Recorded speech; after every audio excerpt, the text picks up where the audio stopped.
The 1970s started strong for muscle cars, with automakers battling to produce the most powerful and exciting vehicles.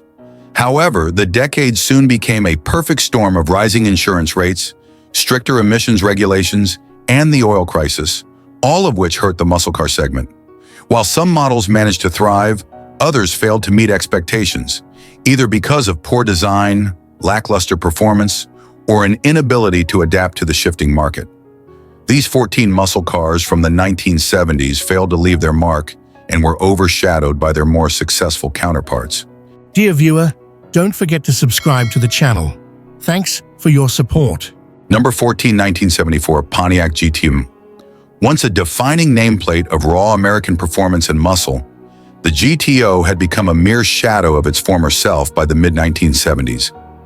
Let's examine what led to this decline, why the 1974 model failed, and the broader lessons it teaches us about market changes and brand identity.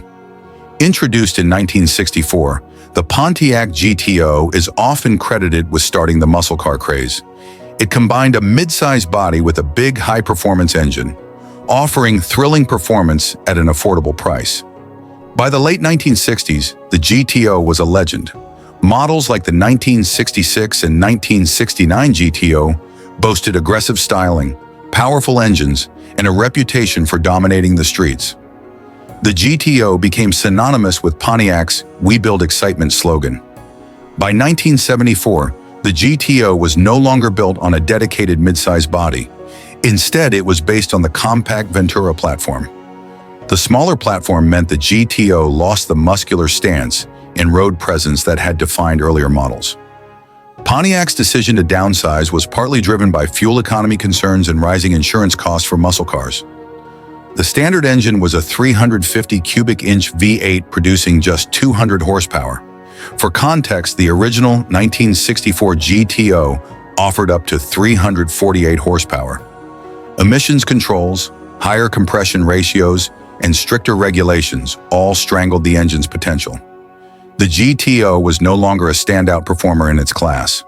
Buyers could find more power and excitement elsewhere.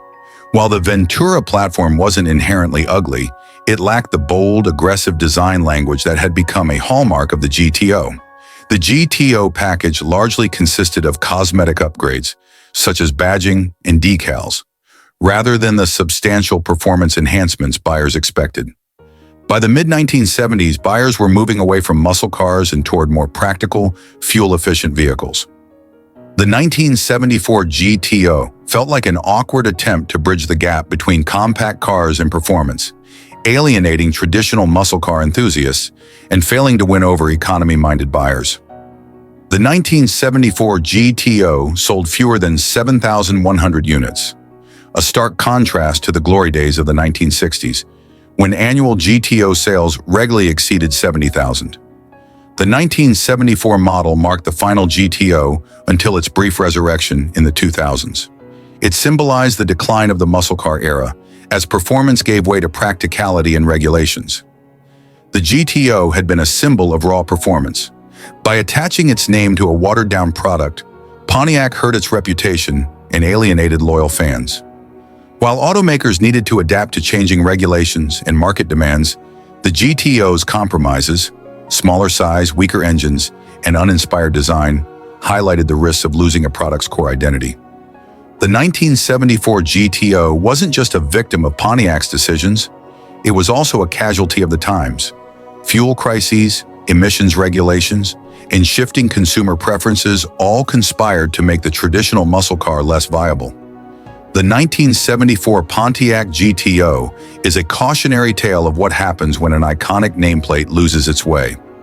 Downsized, underpowered, and uninspired, it failed to live up to the legacy of its predecessors or meet the expectations of buyers. However, it also serves as a snapshot of the broader challenges facing the American automotive industry in the 1970s.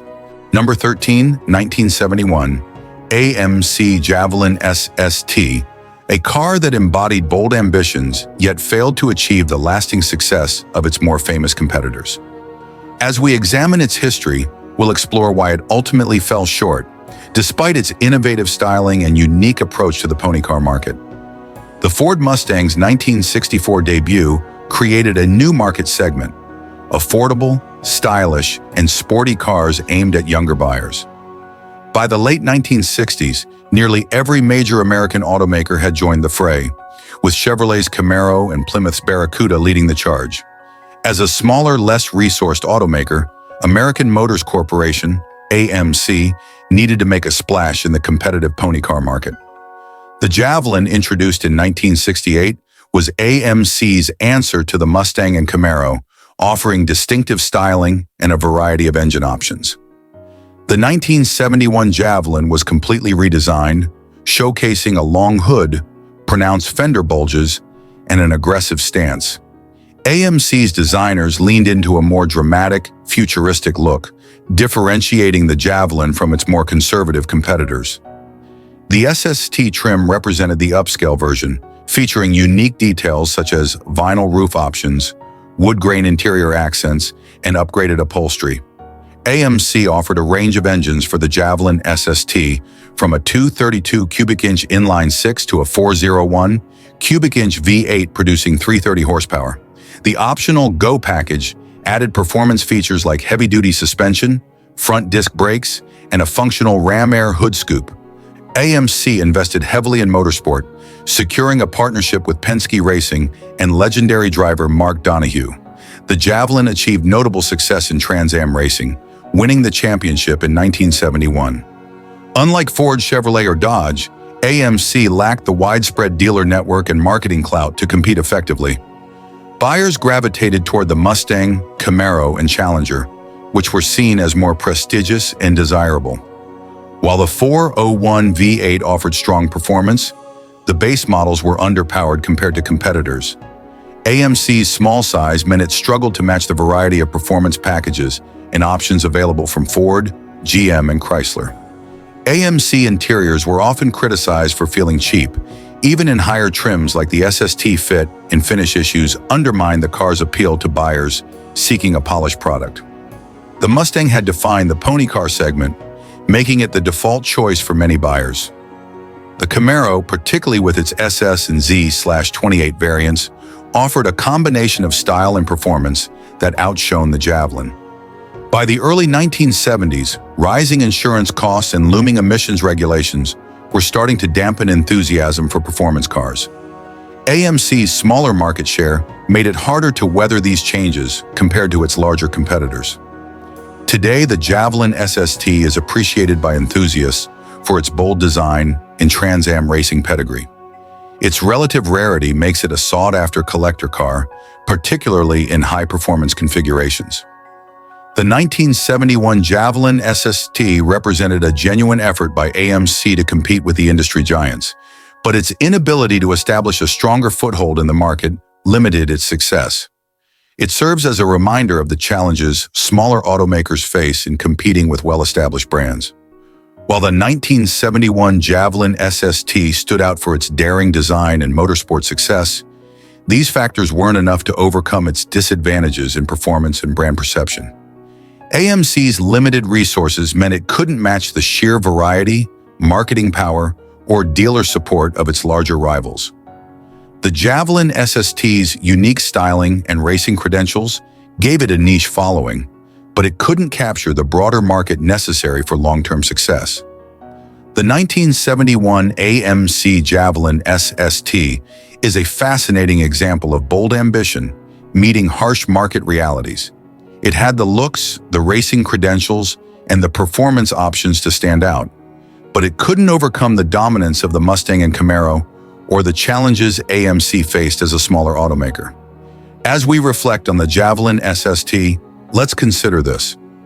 Could a different strategy, such as focusing on one standout feature or doubling down on affordability, have changed its fate? Or was its struggle an inevitable result of the times and the competition?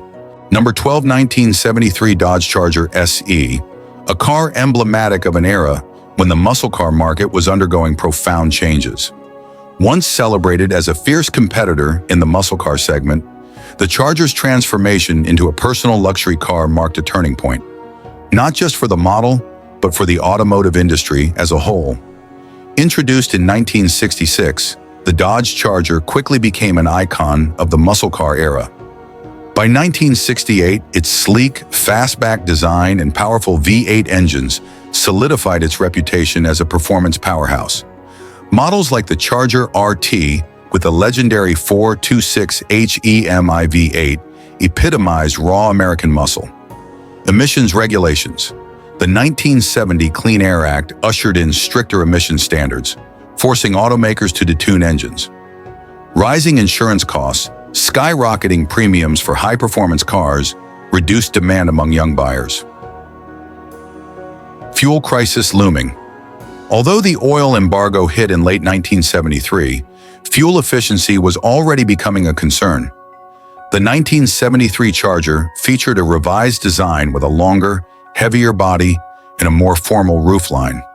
The SE Special Edition trim emphasized comfort and luxury, with optional vinyl roofs, plush interiors, and upscale features like hidden headlights and opera windows. Dodge offered a range of engines, from a modest 225 cubic inch slant 6 to the once mighty 360 cubic inch V8 440 cubic inch Magnum V8. However, horsepower ratings were down across the board due to lower compression ratios in emissions equipment. For example, the 440 Magnum produced 280 net horsepower in 1973, far less than its peak in earlier years. The 1973 Charger SE was heavier than its predecessors, tipping the scales at over 3,800 pounds. The added weight, combined with softened suspensions, diminished the Charger's agility and performance, pushing it further into the personal luxury car category. The Charger had built its reputation on raw muscle. But by 1973, it no longer delivered the thrilling performance buyers expected. Reduced horsepower and the heavier body made the car slower off the line, a critical drawback in a segment built on speed and power. Dodge marketed the Charger SE as a blend of performance and luxury, but this dual identity confused buyers. Muscle car enthusiasts saw it as too soft, while luxury car buyers preferred established brands like Buick or Oldsmobile. Competitors like the Pontiac Grand Prix and Chevrolet Monte Carlo offered similar personal luxury features, but with better execution. Meanwhile, pony cars like the Mustang and Camaro remained more performance-focused, leaving the Charger in a murky middle ground. The early 1970s were a transitional period for the automotive industry, with regulatory and economic pressures reshaping consumer preferences. The Charger SE's emphasis on luxury over performance was misaligned with its legacy, alienating its core fan base. The 1973 Charger SE symbolizes the broader decline of the muscle car era, as emissions regulations, insurance costs, and shifting consumer tastes forced automakers to adapt. It illustrates how even legendary models can lose their way when faced with external pressures. Today, the 1973 Charger SE appeals to a niche group of enthusiasts who appreciate its unique blend of luxury and muscle heritage. High-performance models with the 440 Magnum or 400 V8 are particularly sought after, despite their detuned specs. The Charger SE's attempt to pivot toward luxury alienated its performance-oriented base without fully capturing luxury buyers. Automakers must strike a careful balance when redefining iconic models. The 1973 Charger SE demonstrates how government policies and market conditions can reshape an entire segment, sometimes to the detriment of individual models. Dodge underestimated the importance of staying true to the Charger's muscle car roots, which cost it dearly in brand loyalty and sales. The 1973 Dodge Charger SE serves as a cautionary tale of how external pressures and strategic missteps can undermine a once dominant model. While it remains a fascinating piece of automotive history, it marked the beginning of a challenging period for the Charger and the muscle car market as a whole. As we reflect on the 1973 Charger SE, let's consider this. Could Dodge have maintained its muscle car identity while adapting to the changing market? Or was this shift toward luxury an inevitable response to the times? Number 11, 1976 Chevrolet Camaro LT, a car that illustrates the challenges faced by the muscle car segment in the mid-1970s. Once a symbol of power and style, the Camaro's transition during this period reflects the broader struggles of an industry grappling with emissions regulations, safety standards, in shifting consumer preferences. The Chevrolet Camaro debuted as General Motors' answer to the Ford Mustang. It quickly earned a reputation for sporty styling, high-performance engine options, and a customizable platform that appealed to a wide audience.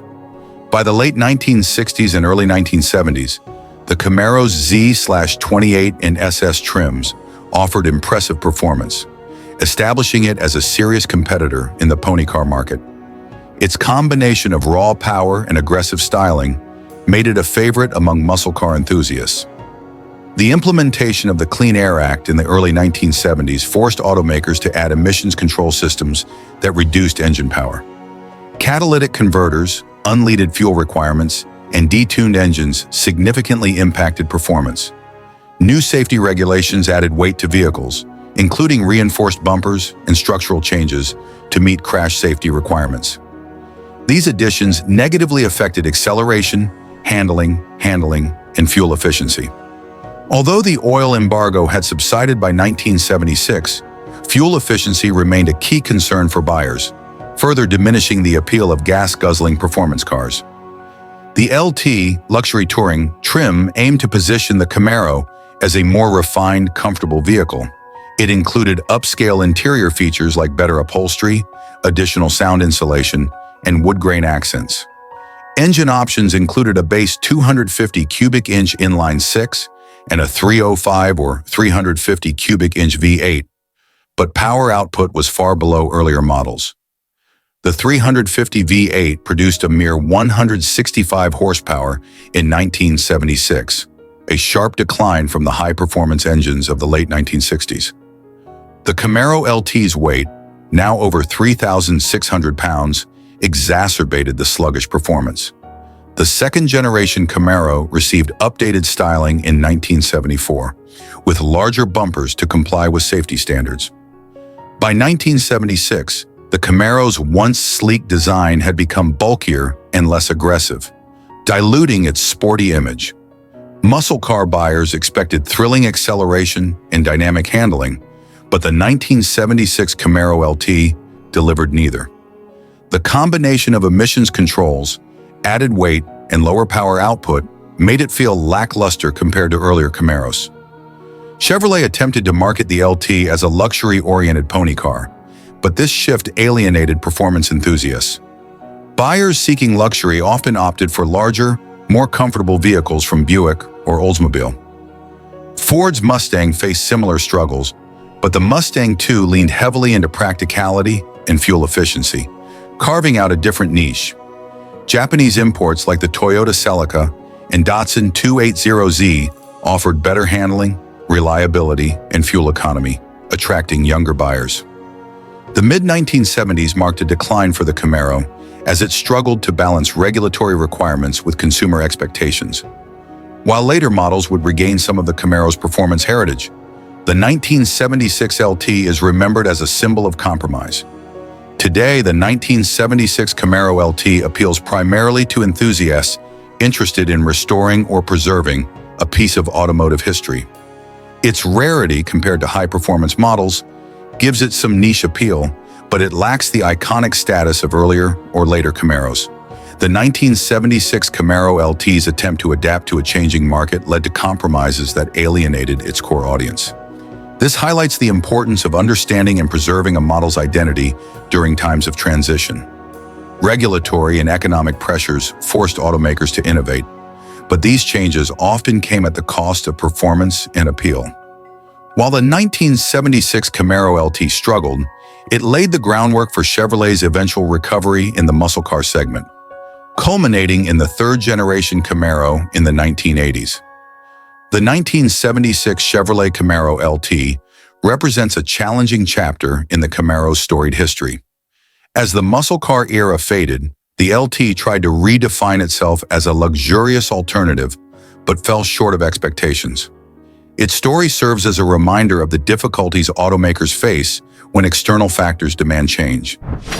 Number 10, 1978 Ford Mustang, II King Cobra, a car that promised muscle but ultimately delivered disappointment. This vehicle serves as a poignant example of how external factors, market trends, and branding decisions can shape, or in this case, misshape, an automotive icon. In the late 1960s and early 1970s, muscle cars like the Ford Mustang dominated American streets with their raw power and bold styling. However, by the mid-1970s, a combination of emissions regulations, rising insurance premiums, and the 1973 oil crisis led to a steep decline in demand for high-performance cars. In 1974, Ford introduced the second-generation Mustang, known as the Mustang II. Downsized and based on the Ford Pinto platform, the Mustang II prioritized fuel economy and practicality over performance, which alienated enthusiasts but attracted buyers looking for smaller, more efficient cars. The King Cobra was introduced as the top trim level for the 1978 Mustang II, coinciding with the final year of the 1970s second generation. It featured unique styling elements, including bold King Cobra decals, a hood scoop, and a Cobra emblem reminiscent of Carroll Shelby's iconic cars. The King Cobra came equipped with a 302 cubic inch 5.0-liter V8 engine producing 139 horsepower, far less than the high-performance Mustangs of the late 1960s. Despite its sporty appearance, the King Cobra's actual performance was underwhelming, with a 0 to 60 miles per hour time of around 10 seconds. Ford emphasized flashy graphics, color options, and cosmetic upgrades to make the King Cobra stand out. It included features like power brakes, a rear spoiler, and special wheels, but these couldn't compensate for the car's lack of substance under the hood. Buyers expecting the power and performance associated with the Mustang name were sorely disappointed. The King Cobra's V8 engine, while better than the base 4-cylinder and 6-cylinder options, felt weak and uninspiring compared to its predecessors. The flashy King Cobra name and aggressive styling created high expectations that the car couldn't meet. Competing models, such as the Chevrolet Camaro and Pontiac Firebird, managed to retain more of their performance heritage, making the Mustang II feel like a pretender. The mid to late 1970s were a difficult period for all American performance cars, as automakers struggled to balance regulatory compliance with consumer demand. However, the King Cobra's reliance on style over substance highlighted the industry's struggle to adapt without losing credibility. The King Cobra is often remembered as a low point in the Mustang's storied history. While it sold reasonably well, it failed to capture the spirit of the original Mustang, tarnishing the brand's image among enthusiasts. The lessons learned from the Mustang II era helped shape the third-generation Mustang, introduced in 1979.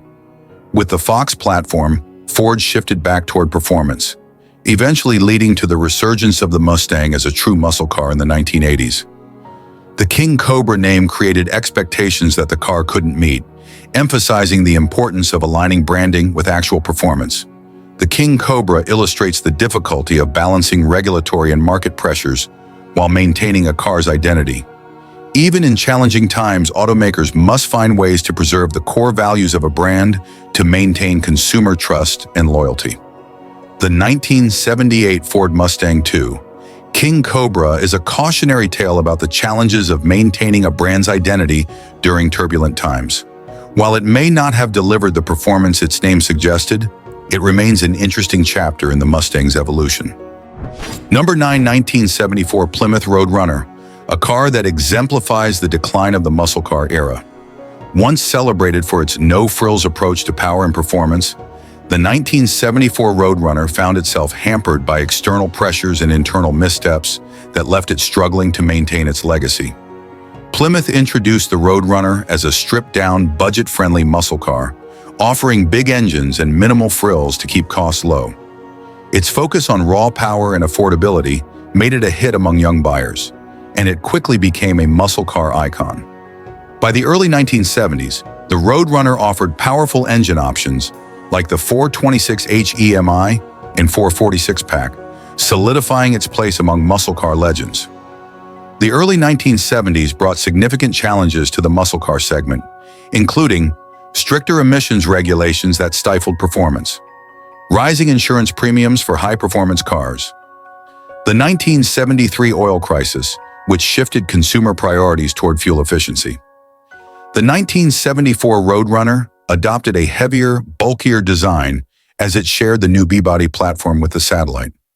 While the styling remained somewhat aggressive, the bloated dimensions made it less nimble and less visually striking compared to earlier models. Engine options included a 318 cubic inch V8, a 400 cubic inch V8, and a detuned 440 cubic inch V8. Power output was significantly reduced due to emissions regulations, with the once mighty 440 engine delivering only 275 horsepower in its base form. The Roadrunner's original appeal lay in its affordability and raw power, but the 1974 model struggled to deliver on either front. The increased weight and reduced power led to uninspired performance, while rising prices made it less accessible to budget-conscious buyers. Competitors like the Pontiac Trans Am and Chevrolet Camaro began to pivot toward handling and refinement, while the Roadrunner felt stuck in the past. With the muscle car market shrinking, the Roadrunner couldn't adapt quickly enough to maintain its relevance. The 1974 Roadrunner reflects the struggles of the entire muscle car segment during the 1970s, mid-1970s. Its decline highlights the challenges automakers faced in balancing performance, emissions compliance, and changing consumer preferences. Plymouth could have repositioned the Roadrunner as a performance-oriented but efficient car, adapting to market trends like its competitors. Instead, it clung to its muscle car roots, which alienated buyers in an era where practicality was increasingly valued. The Roadrunner nameplate continued into the late 1970s, but shifted toward a more luxury-oriented image, losing much of its original character. The inability to innovate within regulatory constraints is a key factor in the decline of the 1974 Roadrunner. Automakers must balance heritage with evolution to stay competitive. By 1974, buyers wanted efficiency and reliability, not just raw power. The Roadrunner's failure to address these needs limited its appeal. While adaptation is essential, losing sight of a brand's core identity can alienate loyal customers. The 1974 Roadrunner strayed too far from its roots without offering a compelling new direction. The 1974 Plymouth Roadrunner serves as a case study in how rapidly changing market conditions can derail even the most iconic cars. Once a symbol of affordable performance, it became a shadow of its former self, struggling to navigate the challenges of a new era.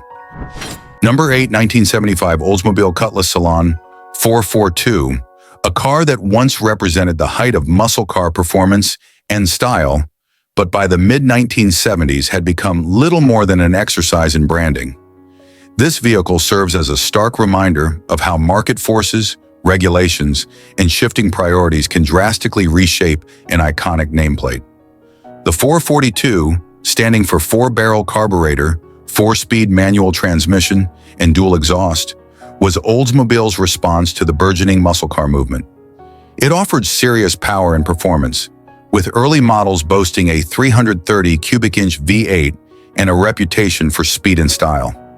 By the late 1960s and early 1970s, the 442 reached its zenith with big block V8 engines, aggressive styling, and impressive handling.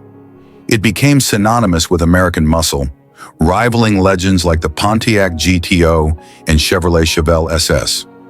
The muscle car market was on life support, grappling with stricter emissions regulations that neutered engine performance, rising insurance premiums for performance cars. The 1973 oil crisis, which made large, fuel-thirsty V8s less desirable. Oldsmobile responded to these challenges by transitioning its performance models toward the burgeoning personal luxury market. The 442 became an appearance package for the Cutlass Salon, with sporty stripes and badges, but little substance under the hood. The 442 was equipped with a standard 350 cubic inch V8, producing 180 horsepower, hardly impressive compared to its muscle car predecessors. Even with the optional 455 cubic inch V8, output maxed out at 190 horsepower, a far cry from the fire-breathing engines of the late 1960s. The heavy Cutlass platform and emissions-strangled engines made the 442 sluggish and uninspiring to drive. A rear spoiler and optional rally wheels. Striped graphics to hint at performance that simply wasn't there. Buyers looking for genuine muscle car performance were left disappointed. The The 442 had built its reputation as a true muscle car, but by 1975, it was barely distinguishable from other Cutlass variants. This shift alienated loyal enthusiasts who had come to expect power and excitement from the 442 name. The decline of the 442 mirrors the struggles of the entire muscle car segment during the 1960s, the 1970s. Manufacturers were forced to prioritize emissions compliance, safety features, and fuel economy over performance and style. The 1975 442 tarnished a once proud nameplate, reducing it to little more than a marketing gimmick. Enthusiasts turned to other brands or older models to satisfy their craving for performance.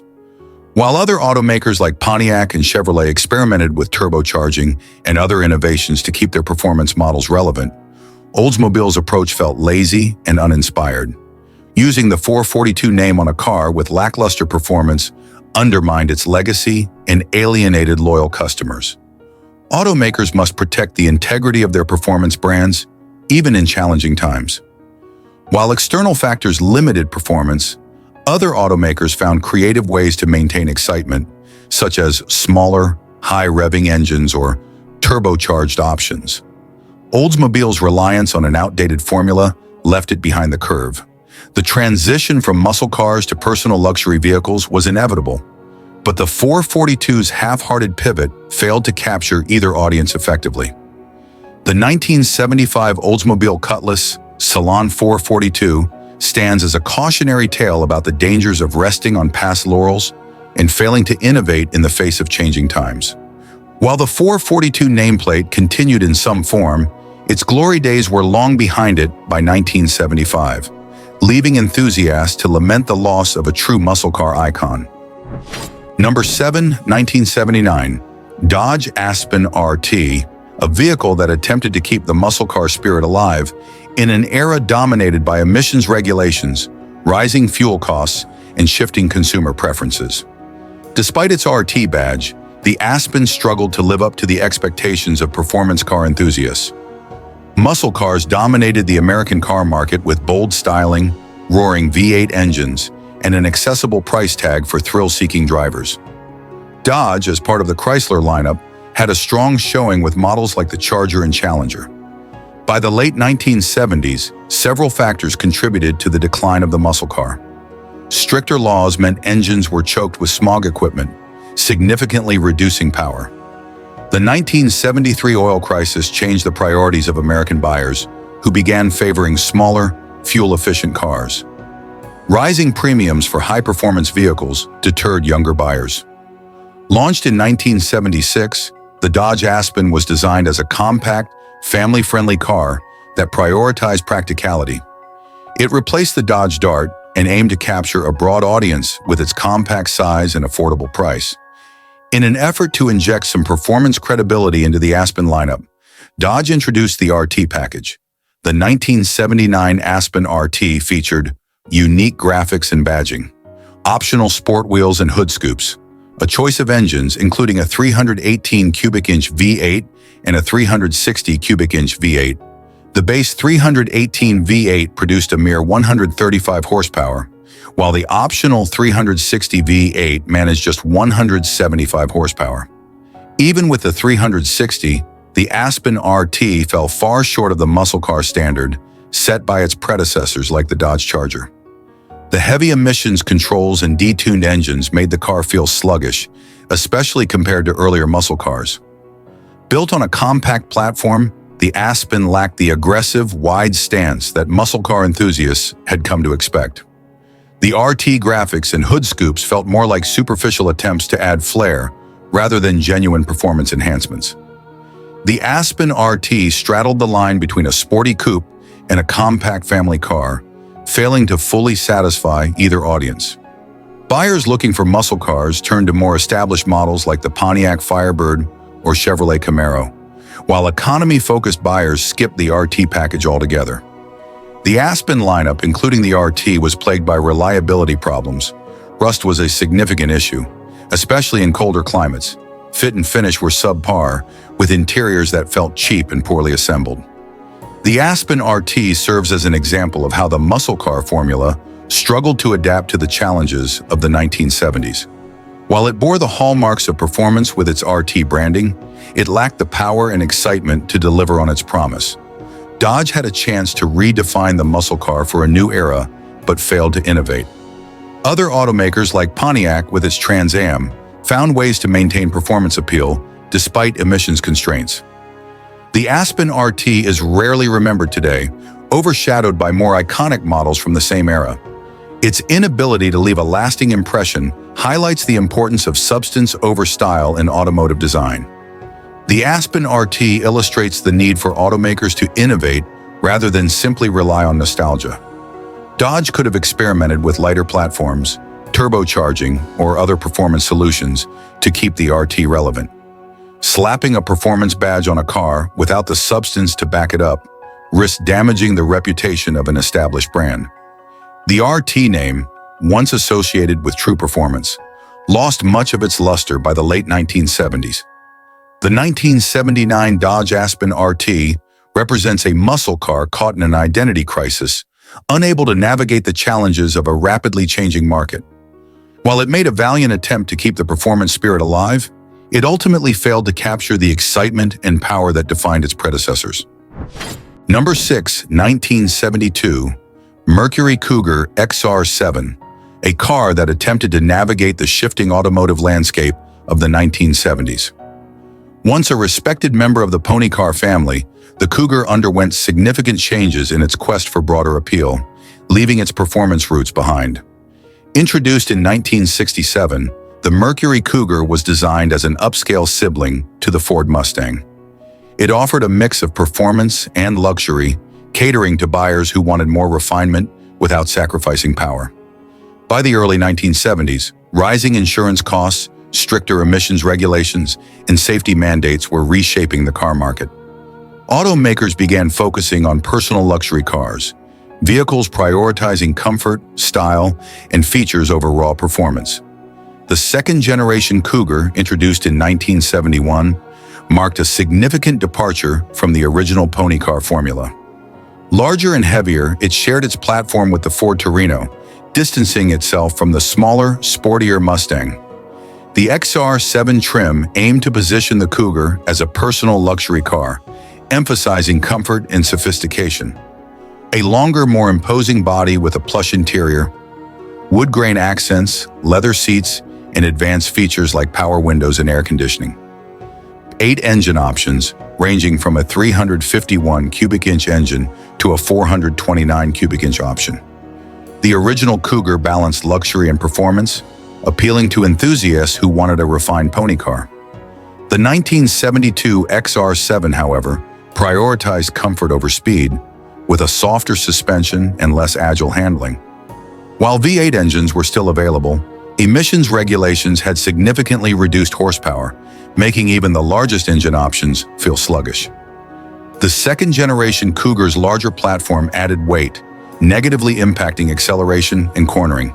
The bulkier design alienated buyers who wanted a nimble, sporty car like the earlier Cougar models. Mercury tried to position the Cougar XR7 as both a luxury car and a performance car, but it didn't fully satisfy either audience. Performance enthusiasts turned to lighter, faster competitors like the Chevrolet Camaro or Pontiac Firebird, while luxury buyers often chose more prestigious brands. The XR7's focus on luxury features drove up its price, making it less accessible to younger buyers. Combined with high insurance premiums for V8-powered cars, the Cougar XR7 struggled to find a strong foothold in the market. The Cougar XR7 reflected the broader industry trend of transitioning from muscle cars to personal luxury cars.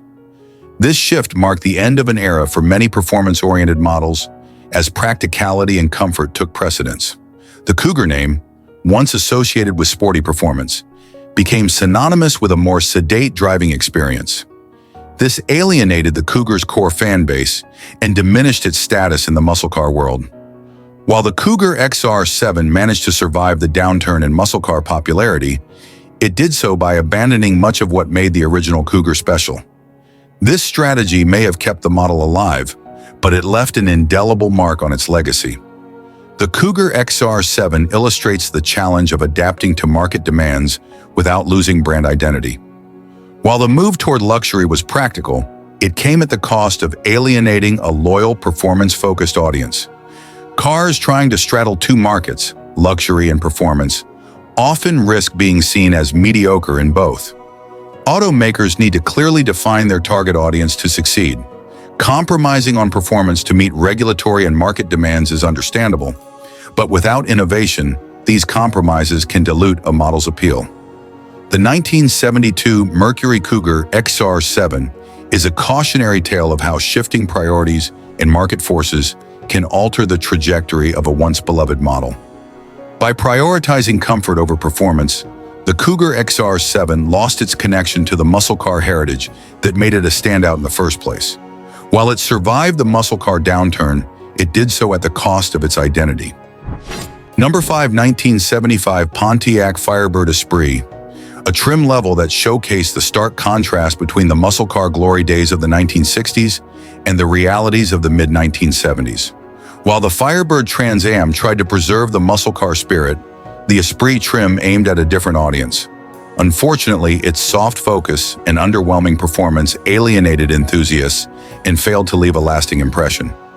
By the mid-1970s, rising insurance premiums, emissions regulations, and new safety requirements were suffocating the performance car market.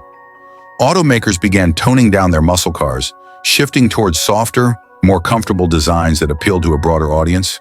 Pontiac split its Firebird lineup into distinct trims, ranging from the bare-bones base model to the high-performance Trans Am. The Esprit trim was positioned as a stylish, upscale option, emphasizing comfort over speed. A more subdued exterior compared to the flashy Trans Am, with less aggressive graphics and body accents. Chrome trim and luxury touches aimed at buyers who valued aesthetics and comfort over raw performance. It targeted drivers who wanted the Firebird style without the stigma of a gas-guzzling muscle car. While the Esprit came with several engine choices, including a 250 cubic inch inline-six and a 350 cubic inch V8, its power outputs were modest due to emissions controls. Even the V8 options were far from thrilling, delivering just 155 to 170 horsepower, a shadow of what earlier Firebirds had offered. Plush interiors with upgraded seats and optional power accessories. A smoother suspension setup, prioritizing a comfortable ride over tight handling or road feel. Despite being part of the Firebird family, the Esprit's powertrain options failed to excite. The inline-six was laughably weak for a car of its size, and even the V8s felt lethargic compared to competitors. By softening the Firebird into a comfort-oriented coupe, Pontiac eroded the model's performance-focused identity. Enthusiasts viewed the Esprit as a betrayal of the Firebird's muscle car roots, especially when compared to the Trans Am. The Esprit's attempt to combine luxury and style with the Firebird nameplate left it in an awkward position. Buyers seeking comfort often opted for true luxury cars, while performance seekers gravitated toward the Trans Am or competing models like the Camaro Z28. Like many cars of the era, the Esprit was burdened by the weight of federally mandated safety and emissions equipment, further diminishing its performance potential. The Esprit reflects the struggles of the muscle car market during the 1970s, as automakers scrambled to adapt to changing regulations and consumer preferences. It serves as a reminder of how quickly a legendary nameplate can falter when performance takes a back seat. While the Trans Am retained some credibility with its bold styling and higher performance, the Esprit trim was largely overlooked and is often forgotten in Firebird history. Pontiac could have positioned the Esprit as a balanced option, offering both comfort and decent performance. Instead, it leaned too far into luxury, alienating both muscle car fans and luxury car buyers. Attempting to broaden a model's appeal by compromising its defining traits can backfire. The Firebird was synonymous with performance, and the Esprit's lack of power tarnished its reputation. Pontiac misjudged the Esprit's target market, creating a car that didn't fully satisfy any segment. While the industry's shift away from muscle cars was inevitable, brands like Pontiac needed to innovate to maintain their relevance rather than simply watering down their offerings. The 1975 Pontiac Firebird Esprit represents a period of compromise in the American automotive industry. Stripped of the muscle car essence that had once defined the Firebird name, the Esprit failed to carve out a meaningful niche. While it remains a fascinating chapter in Firebird history, it stands as a cautionary tale about the dangers of losing sight of a model's core identity. Number 4, 1971 Chevrolet Monte Carlo SS, a vehicle that attempted to straddle the line between personal luxury and performance. While marketed as a sporty option for those who desired both comfort and a hint of speed, the Monte Carlo SS ultimately fell short of expectations. By the early 1970s, the automotive market was shifting. Buyers were increasingly seeking vehicles that offered luxury features and a sense of personal style, as opposed to pure performance. Chevrolet recognized this trend and aimed to capture a segment of the market that desired an upscale vehicle without sacrificing the sporty appeal. Launched in 1970, the Monte Carlo was designed as a personal luxury coupe, offering stylish design, a comfortable ride, and a spacious interior. The SS package, introduced for 1971, was intended to inject a sportier character into the Monte Carlo lineup. The Monte Carlo SS featured a sleek, elegant design with a long hood and a short rear deck, which appealed to buyers looking for a classic American coupe. Inside, it offered luxurious touches like plush seating, wood accents, and a well-appointed dashboard, positioning it as a comfortable option for cruising.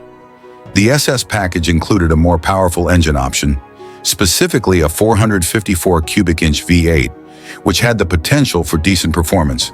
However, it wasn't tuned for the high output characteristics that muscle car enthusiasts sought. It also featured a sportier suspension setup, but it was still primarily focused on comfort rather than handling. While the SS badge implied a certain level of performance, the Monte Carlo SS did not deliver the speed or agility expected of a muscle car. The available engine options, including the 454 V8, were not enough to compete with the more powerful and performance-oriented muscle cars of the era, such as the Chevrolet Camaro or the Pontiac GTO. The Monte Carlo's focus on comfort came at the expense of handling. The soft suspension made it feel disconnected from the road, diminishing the driving experience. Buyers looking for a sportier ride found the Monte Carlo SS lacked the responsiveness and thrill of true performance vehicles. By 1971, the muscle car era was waning. Stricter emissions regulations, rising insurance costs, and the oil crisis led to a shift in consumer preferences towards more fuel-efficient vehicles. The Monte Carlo SS, which tried to position itself as a sporty luxury car, failed to adapt to this new market reality, leaving it vulnerable to competitors who offered better performance or fuel economy. The Monte Carlo SS struggled with its identity as both a personal luxury coupe and a sporty car. This confusion made it less appealing to buyers who were unsure of what the vehicle was truly meant to be. Enthusiasts who wanted a true muscle car were disappointed, while those seeking luxury often looked elsewhere for more refined options. The Monte Carlo SS serves as a reminder of the challenges faced by automakers trying to adapt to changing consumer demands while maintaining brand heritage. It illustrates how important it is for a vehicle to stay true to its intended purpose while evolving to meet market needs. While the Monte Carlo SS did not succeed in its initial mission, Chevrolet continued to refine the Monte Carlo line in subsequent years, gradually shifting back toward a more performance-oriented focus in later generations. The lessons learned from the 1971 model contributed to the development of future iterations that better balanced performance and luxury. In summary, the 1971 Chevrolet Monte Carlo SS represents a pivotal moment in automotive history, where the lines between personal luxury and performance began to blur. Despite its elegant design and comfortable features, it ultimately failed to deliver the speed and handling that muscle car enthusiasts desired. The Monte Carlo SS stands as a reminder of the importance of brand identity and market adaptability in the ever-changing landscape of American automobiles. Number 3, 1974 Ford Torino Elite, a vehicle that symbolizes the shift away from muscle car performance toward a more comfort-oriented approach. The Torino Elite was born from a time of change in the automotive industry, and while it aimed to deliver a blend of style and comfort, it ultimately failed to resonate with buyers expecting the muscle car experience. By the mid-1970s, the muscle car era was in decline. The oil crisis, rising fuel prices, and new emissions regulations led consumers to seek more economical and practical vehicles. Manufacturers were forced to adapt to these changing preferences, often compromising performance for comfort and efficiency.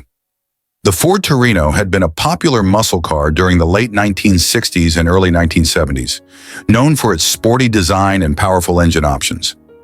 By 1974, Ford introduced the Torino Elite, attempting to maintain the Torino nameplate while redefining it as a more luxurious coupe. The Torino Elite showcased a more refined design with a focus on luxury features. It included plush seating, a spacious interior, and upscale trim, appealing to buyers seeking comfort in their vehicles. The exterior design featured a longer hood and sleeker lines, giving it a sophisticated look, but sacrificing some of the aggressive stance associated with muscle cars. Unfortunately, the Torino Elite's performance was hampered by a range of underpowered engine options. The most notable engine available was the 351 cubic inch V8, which produced less power than its predecessors. The shift toward fuel efficiency meant that power output was deprioritized, leaving the Torino Elite feeling sluggish compared to earlier muscle cars. The Torino Elite's transition from a performance-oriented vehicle to a comfort-focused coupe alienated traditional muscle car enthusiasts.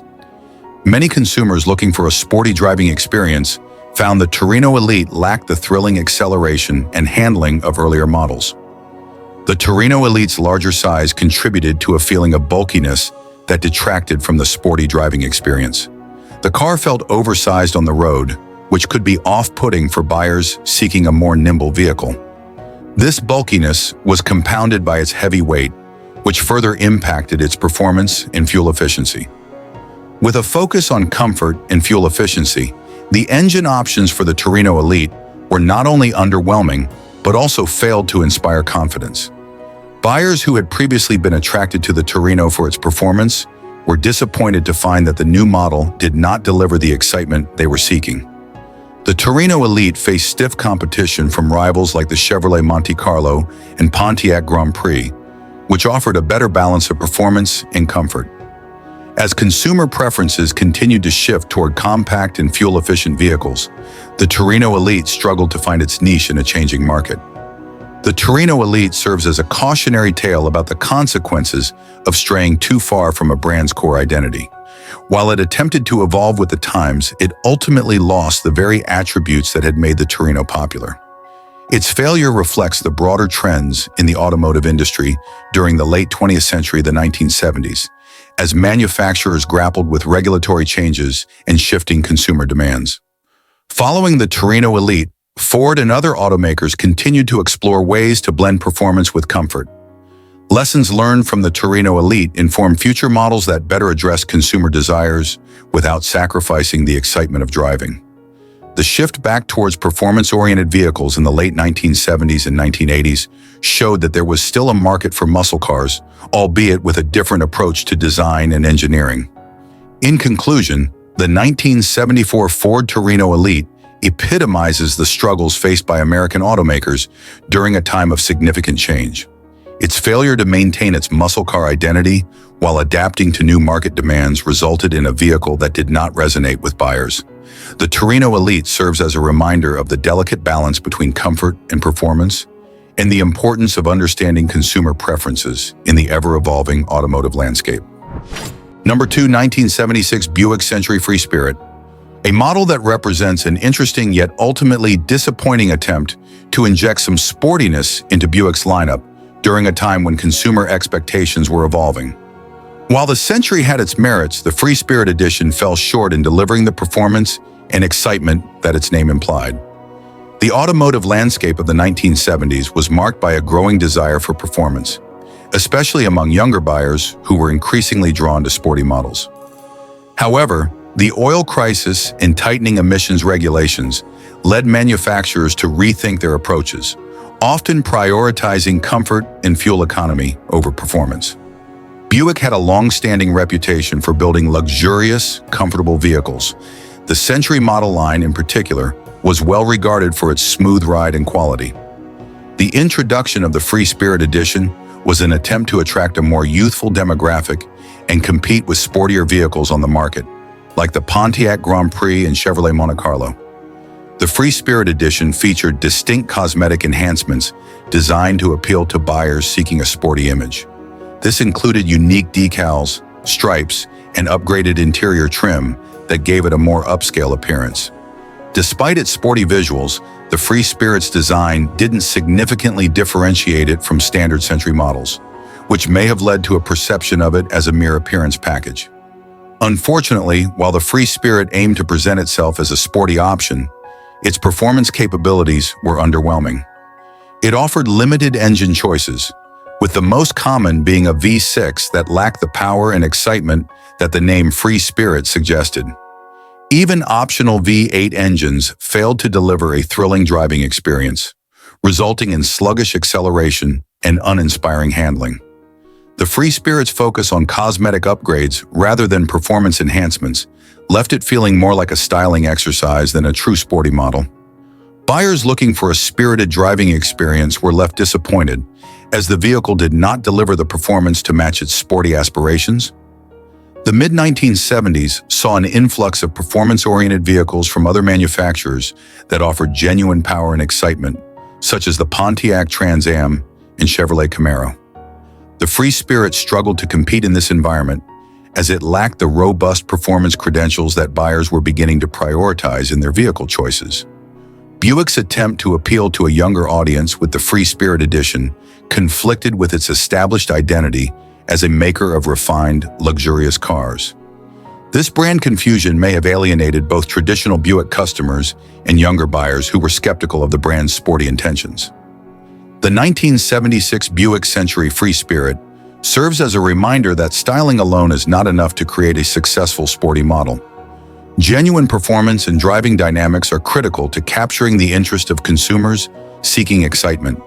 It highlights the importance of aligning a vehicle's identity with the expectations of its target market, particularly in a competitive segment focused on sportiness. Following the Free Spirit's lackluster reception, Buick and other manufacturers began to take a more balanced approach when developing sporty models, recognizing that performance features must accompany visual flair to succeed. The lessons learned from the Free Spirit helped shape future offerings, as manufacturers aimed to strike the right balance between comfort and sportiness without compromising performance. In conclusion, the 1976 Buick Century Free Spirit represents a pivotal moment in Buick's attempt to broaden its appeal during a changing automotive landscape. While the cosmetic enhancements were attractive, they could not mask the underlying performance deficiencies that ultimately led to the model's failure. The Free Spirit serves as a lesson in the automotive industry about the importance of delivering on performance promises and aligning brand identity with consumer expectations. Number 1, 1973 Dodge Challenger Rally, a model that symbolizes the challenges faced by American muscle cars in the early 1970s. Although the Challenger had earned its place in automotive history as a powerful performance vehicle, the 1973 Rally version marked a significant shift in the muscle car landscape, driven by changing regulations and consumer demands. The early 1970s witnessed a wave of new regulations aimed at reducing emissions and improving fuel efficiency. These changes were largely driven by the 1970 Clean Air Act and the 1973 oil crisis, which forced manufacturers to rethink their approaches to performance vehicles. Automakers faced pressure to comply with stricter emission standards, leading to the implementation of devices that restricted engine performance to meet government mandates. Consumers began to shift their preferences toward more fuel-efficient vehicles due to rising gas prices and concerns about the environment. As a result, muscle cars that once dominated the market were now seen as less appealing, and automakers had to adapt to the changing landscape. The 1973 Challenger Rally retained the iconic styling that had made the original model popular, featuring aggressive lines and a muscular stance. The Rally trim aimed to maintain the sporty appearance that enthusiasts loved. However, the Rally's aesthetics could not compensate for the performance shortcomings that were starting to become evident. The 1973 Rally offered a range of engines, including a 318 cubic inch V8 and a 360 cubic inch V8. However, both engines were heavily detuned to meet emissions regulations, significantly reducing their horsepower and torque output compared to earlier models. The result was a noticeable decline in performance, The once exhilarating driving experience associated with the Challenger was now muted, leaving enthusiasts disappointed. The 1973 model year saw the introduction of additional weight due to safety regulations and emissions control equipment, further dampening the Challenger's performance. These restrictions led to a dramatic decrease in horsepower, with the 360 V8 producing only around 245 horsepower, a far cry from the high-performance standards set by previous models. The Dodge Challenger had built its reputation on being a high-performance muscle car that provided thrilling speed and handling. However, the 1973 rally's lack of power and sluggish acceleration undermined its identity. Muscle car enthusiasts began to view the Challenger as a shadow of its former self, diminishing its appeal and brand loyalty. The 1973 Dodge Challenger faced stiff competition from other muscle cars, many of which were also grappling with the same regulatory changes. However, some manufacturers were better able to adapt and deliver models that retained a semblance of performance. The growing popularity of compact cars and fuel-efficient vehicles further overshadowed the rally as consumers increasingly sought alternatives that provided both practicality and economy. The 1973 Challenger rally serves as a significant turning point in the muscle car era, marking the beginning of a decline in performance standards across the industry. It highlights the impact of regulatory changes on the automotive landscape, forcing manufacturers to balance compliance with consumer demands. The challenges faced by the 1973 rally paved the way for a rethinking of muscle car design in subsequent years. Automakers began to explore ways to innovate within the constraints of new regulations, while still appealing to performance-oriented buyers. The eventual resurgence of muscle cars in the late 1970s and early 1980s would be shaped by the lessons learned from models like the 1973 Challenger. In conclusion, the 1973 Dodge Challenger rally represents a poignant moment in the history of American muscle cars. While it retained the bold styling that enthusiasts loved, the performance constraints imposed by emissions regulations and increased weight ultimately led to its decline. The rally serves as a reminder of the challenges faced by automakers during a pivotal era and the importance of adapting to changing consumer preferences while maintaining the essence of a beloved performance brand. Thank you for your attention, and I hope this discussion has provided valuable insights into the impact of regulatory changes on the automotive industry and the evolution of the Dodge Challenger.